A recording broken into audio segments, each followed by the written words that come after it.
अगर आपने मेरे चैनल को अब तक सब्सक्राइब नहीं किया है तो इस लाल बटन को दबाकर सब्सक्राइब ज़रूर करें और बगल में इस बेल बटन को ज़रूर दबाएं जिससे कि आपको आगे आने वाले सारे वीडियोस का अपडेट मिलता रहेगा। त्योहार शुरू होने वाले हैं और इसीलिए मैं आज आप लोगों के लिए लेकर आई हूँ एकदम मार्केट जैसा मैसूर पाक यानी कि घी मैसूर पाक बनाने की रेसिपी। आप यहाँ देख सकते हैं एकदम मक्खन की तरह इसकी फिनिशिंग आई है। और ये देखिए मैं यहाँ पर तोड़ के भी दिखा दे रही हूँ, एकदम मक्खन की तरह ये टूट रहा है। परफेक्ट मार्केट जैसा मैसूर पाक बन के तैयार हुआ है। तो चलिए इसे बनाना शुरू करते हैं। तो यहाँ पर मैं ले लूँगी करीब 1.5 कटोरी बेसन। ध्यान रखें कि यहाँ पर जो हम इंग्रेडिएंट्स यूज़ कर रहे हैं वो कटोरी के माप से यूज़ हो रहा है। तो एक ही कटोरी या कोई भी बर्तन आप ले लें और उससे सारी चीज़ों को मेजर करके आप इस मिठाई को बनाएं। तो सबसे पहले तो बेसन को अच्छे से छान लें ताकि बिल्कुल भी गुठलियाँ ना हो। तो इस तरह से जो मैसूर पाक बनेगा एकदम मक्खन की तरह उसकी फिनिशिंग आएगी। और यहाँ पर मैंने करीब 1.5 कटोरी बेसन छान लिया है। अब यहाँ पर मैं करीब आधा कप देसी घी डाल दूँगी और अब इस देसी घी में बेसन को डालकर करीब 5 मिनट के लिए धीमी आंच पर भून लें ताकि उसका जो कच्चा फ्लेवर है वो निकल जाए। उसका रंग नहीं बदलने देना है, बस कच्चा फ्लेवर निकल जाए उतना भून लें। बेसन को आप चाहें तो ड्राई रोस्ट भी यहाँ कर सकते हैं, लेकिन घी में बेसन भूनने से थोड़ी सहूलियत हो जाती है। जब तक बेसन भून रहा है तब तक मैंने यहाँ पर 1.5 कटोरी चीनी ले ली है एक भगोने में और डाल दिया है 1 कटोरी पानी।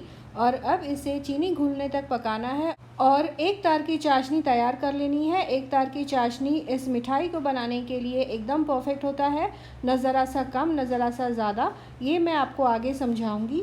परफेक्ट मैसूर पाक बनाने के लिए आप सारी चीज़ों को बराबर मात्रा में यूज़ करें।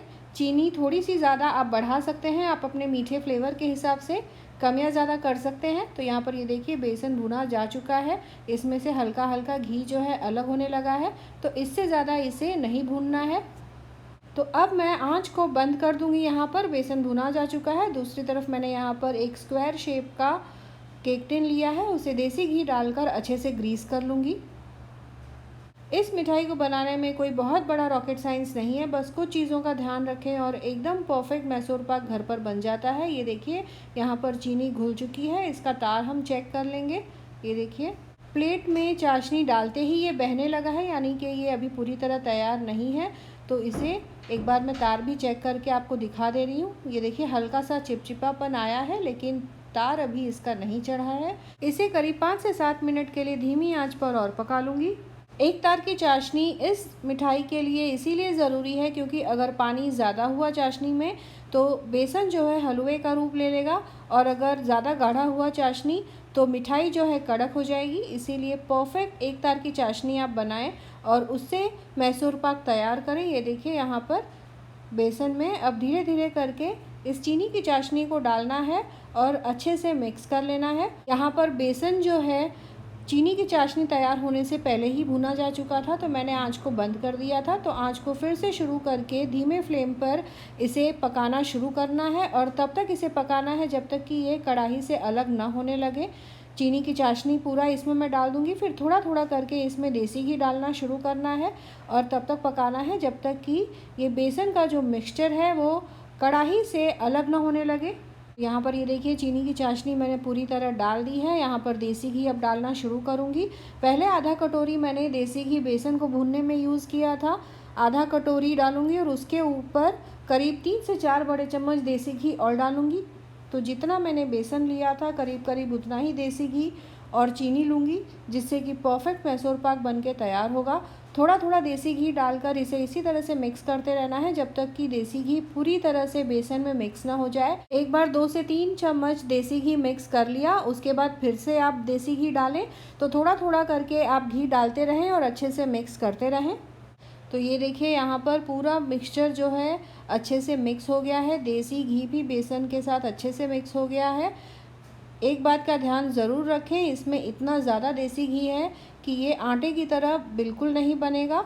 इसे आपको इसी तरह से टेस्ट करना है। ये देखिए पैन से अलग होने लगा है, थोड़ा सा आप चाहें तो चम्मच से लेकर आप देख लें, अगर वो गोल बनने लगा है, शेप लेने लगा है, यानी कि हमारा मिक्सचर जो है वो पूरी तरह तैयार है।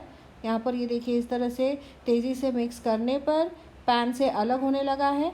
तो ये मिक्सचर जो है पूरी तरह तैयार हो गया है। इसे मैं ग्रीस्ड प्लेट में जो केक टिन तैयार करके रखा है उसमें पलट लूँगी।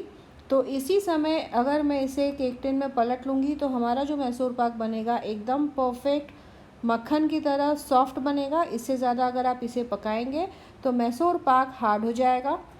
तो यहाँ पर ये देखिए, अब इस मिक्सचर को मैं तुरंत केक टिन में पलट लूँगी। आँच को बंद करके मैंने इसे 2 मिनट के लिए थोड़ा सा फेंट भी लिया, जिससे कि एकदम परफेक्ट मैसूर पाक जमकर तैयार होगा। यहाँ पर ये देखिए, पूरा मिक्सचर मैंने इस तरह से केक टिन में डाल दिया है और अब इसे मैं ठंडा होने के लिए छोड़ दूँगी।